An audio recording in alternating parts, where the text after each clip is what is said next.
Joining us on The Informer is an author, a lawyer from Beaton Global, I think it is these days. George Beaton, welcome to The Informer. Thank you very much, George. Very pleased to be here. Now, you have managed to write a couple of books that are making waves and also resonating for a great many people. New Law, New Rules, and Remaking Law Firms, the Why and the How. Why would you want to remake something that's supposed to be fixed? Yeah, very, very nice question. I'll come at it this way. One of my greatest strengths in working amongst and with and for lawyers is I'm not a lawyer, George. I actually come from a medical professional background originally.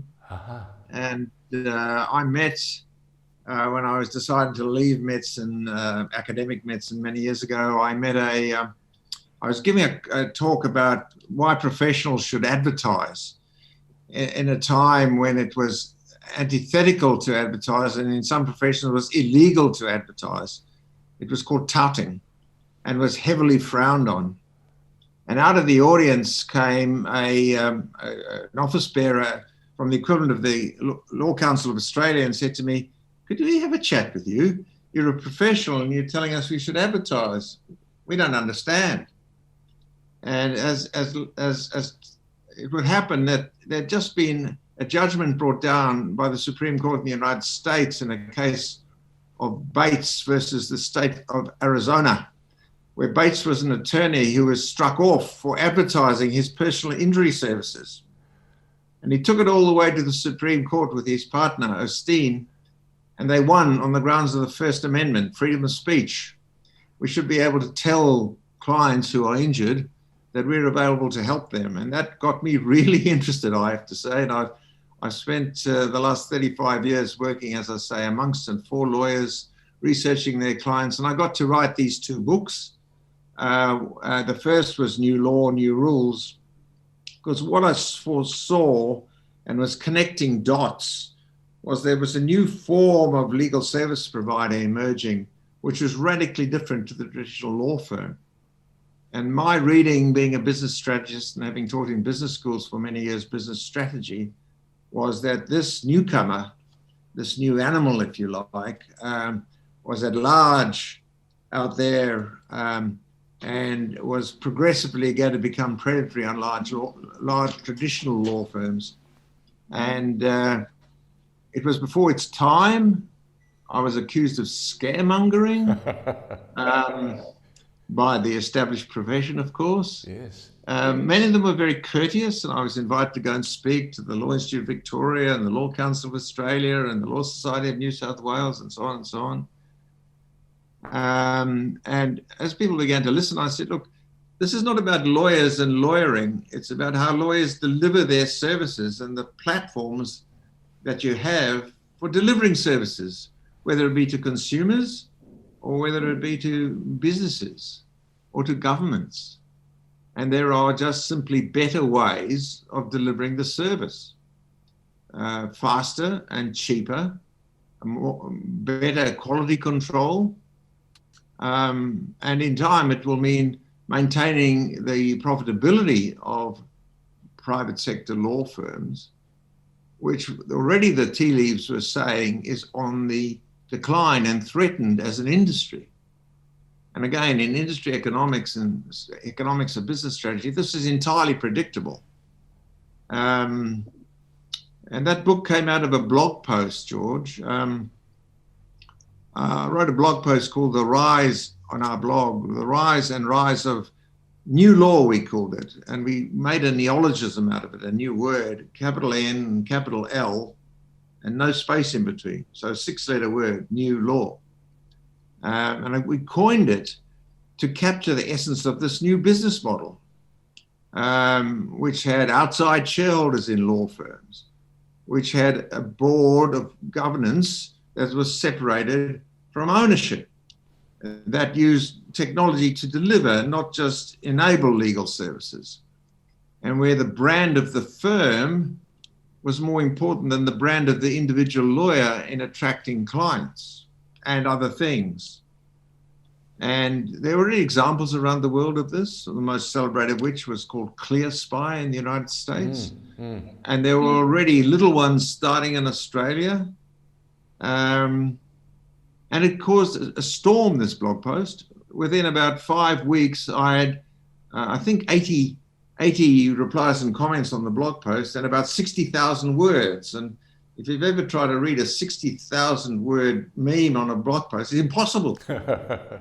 So I found a research assistant at the University of Melbourne who just graduated with her JD, and I said, come and work for me. We're going to write a book. And we turned the blog post into a book, and we did it in 5 weeks, and we published it. And it just went whoosh around the world because there were 59 people who'd contributed to the blog post plus me.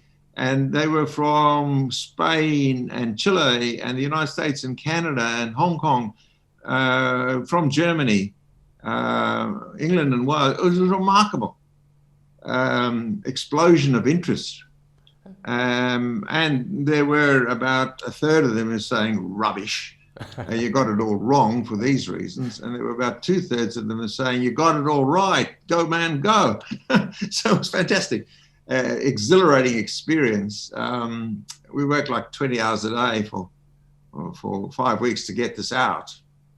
And, we offered it to law schools around the world who wanted to free to their students. We offered it to libraries. It was an ebook, so it was very easy to distribute. And then one day I was talking, this is coming to the second book, George, at a Law Institute Victoria retreat where the office bearers get together with the executives and they have a 2-day off-site meeting up at Dalesford, in fact, somewhere very nice. And I was asked to go and speak to them, about trends in the industry, which I'm delighted to do. And out of the back of the audience came a fellow with a huge booming voice, very well-known lawyer around Melbourne. And he said to me, George, now that you've scared the SH1T out of us, what the F space CK do we do? And he said, honestly, I half believe you. And the half of me said, we should do something. He comes from a very well-known Melbourne law firm. And I thought, wow, that's a good question. Tom is his first name. So I set about writing the second book, Remaking Law Firms, because in the world there are about 100,000 law firms of English-speaking world, common law jurisdictions of the world, about 100,000 law firms of any size. And you're not going to turf 100,000 law firms out and start again with a new law business model. So the idea of remaking was reshape. Take the ingredients, transition along new law principles, those things which need to be transitioned, and get the best of both worlds. And so that's what is called Why and How to Do It. And I published that through the American Bar Association because that's the biggest market in the world. It's 60% of the world. And it's played extremely well, I'm proud to say. And I co-authored it with Dr. Amy Kushner, who was that JD student a couple of years before, who was my research assistant who helped me turn the blog post into a book. She came along and became my co-author, and it was a very happy relationship there. Well, can I just say, listening to you tell the story, I can now discern that deep down, that medico, that man that your father was too, he instilled in you a bit of DNA that allows you to be the problem solver you are. I think that's a fantastic bit of ingredient in any soul, and inside yours, George, I get it's a restless one. You keep wanting to keep evolving and changing, and we're asking you to think outside the square because the world has hit a reset button. The world is changing. It's never been under such great disruption as we are going through right now. What do you say to all the CEOs and all the C-suite of executives in all these big businesses that are facing an enormous challenge in front of them? What do you say to them? Do you say, don't be afraid to think differently?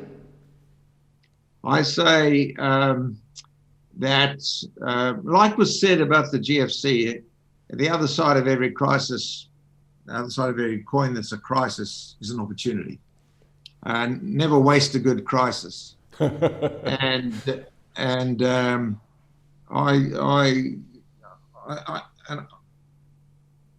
I'll talk about my source in saying this in a moment, George, but I see the digital transformation of our economies accelerating at a speed which was unimaginable pre-COVID. My good wife, who's working in the room next door, is an organizational psychologist, and she works with many senior executives of large corporations. And one of them said to her, a retailer, a big retailer in Australia, he said to her, we had a 3-year plan to do our digital transformation, or e-commerce, more online sales, streamline our whole warehousing distribution centers using digital methods. He said, we're going to do it in 3 months. We have taken 3 years and crushed it to 3 months. Because one, we have to. People are crying out for online delivery. And the technology's there. It's just, what priority do we give it? And we put it as number one priority. I can't name the company, but it's phenomenal to see how far and fast they have gone in such a short time. And the same is open to professional services firms. But you touched on something. You touched on something, George, that was very important. The person was accepting that something had to be done and was prepared to make a decision, not sit on his hands or her hands. Correct. Do something. Correct. Absolutely correct. That's right.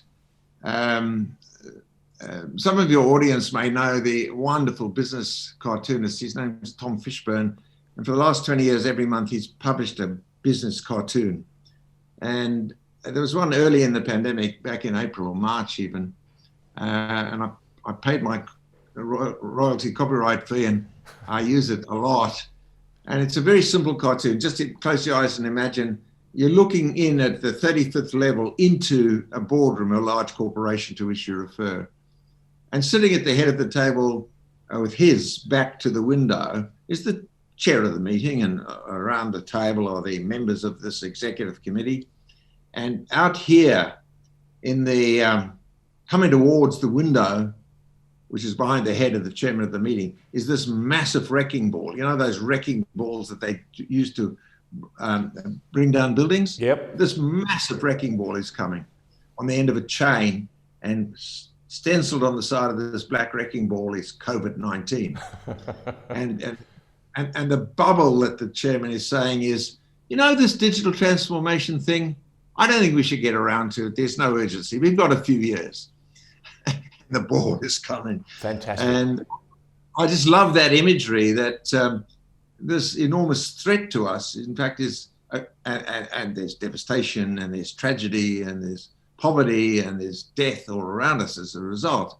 But one of the very bright things in this is the opportunity for those who see it and grasp it and prioritize it. Changing very large businesses, and we have some very large law firms in the world, in Australia, but any business is hard to change. They say digital transformation of an existing business is like changing one of the engines on an Airbus at 40,000 feet. You can't stop to change the engine. You can't go down. You just need new engines. So you have to find a way of changing the engine 40,000 feet. And it's like that. You've got to keep running your current business while transforming it. And this is a huge challenge. It's been researched massively by part of MIT in Boston, which is headed by an Australian, a Melbourne boy, in fact, Peter Weil, a former colleague of mine at Melbourne Business School. But they've done an enormous amount of work on what it takes to digitally transform an incumbent business. But there's got to be a will, hasn't there? And the thing that fascinates me is it's a bit like turning the QE2. Yes. You have to know when to hit the buttons, when to hit the levers, and when to power up. And if you can do that, and have the courage to do it. You have to have the courage to do it. You have to say, the sonar is telling me turn left now. George Beaton. And so, George, it's been Yeah. a delight listening to you. And can I just say, we need to do it again because we barely scratched the surface. George Beaton is our special guest on The Informer, giving us a sense that you don't have to be a lawyer to change the business of law, but you have to be a free thinker. And he has shown it throughout his life and continues to solve problems. We wish you every success, George. George Beaton talking to us on The Informer. Thank you very much for having me.